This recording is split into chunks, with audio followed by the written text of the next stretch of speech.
আরে দিদি মুই বন্ধনের স্যার এই সপ্তাহ কিস্তিটা দাও।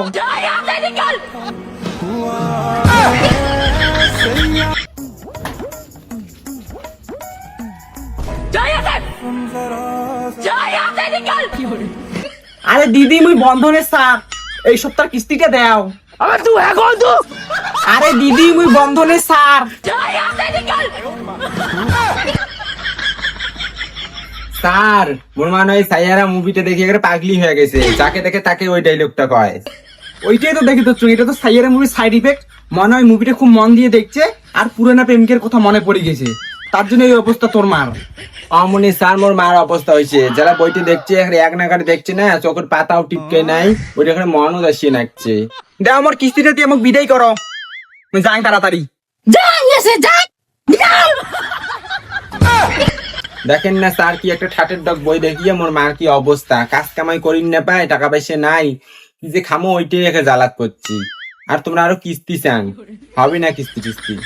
ওইলো তোমার ফালতু কথা আমি না শুনুন, জেলায় কিস্তি নিবে আসেন সেলাই তোমার একটা না একটা বাহানা। আগের এমনি দুইটা কিস্তি তোমার আরো বাকি আছে।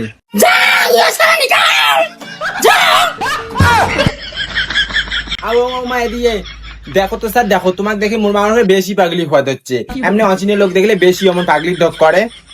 আজের কিস্তি টিস্তি হবে না, তোমার যাও অন্য দিন এসেন যাও। ঠিক আছে আজ মুই যাওয়া ধরছুম, কিন্তু টাকা রেডি করে থুবেন, মুই অন্যদিন আসি নিয়ে যাই। গেলুম মুই।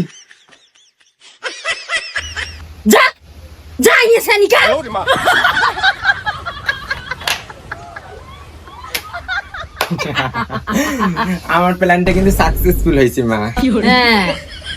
সকালে উঠে এই যে বন্ধনে ছাড়াইছে কিস্তি নিবে রে, এমন গরম খরচ এত মানুষ মরে, এইটা মরাটা মরে না।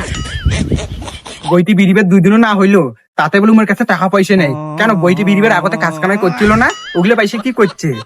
আর 2 দিন কিস্তি নেওয়ার সময় তো এখন আমার পাঠিয়ে খুব ঘুরে ঘুরে করলে, আর এখন বলে কিস্তি নিয়ে আমাকে বলে চিনে না, কারণ বইয়ের আল দেয়। বদমাস মহিলা কিস্তি না দেওয়ার আলোকে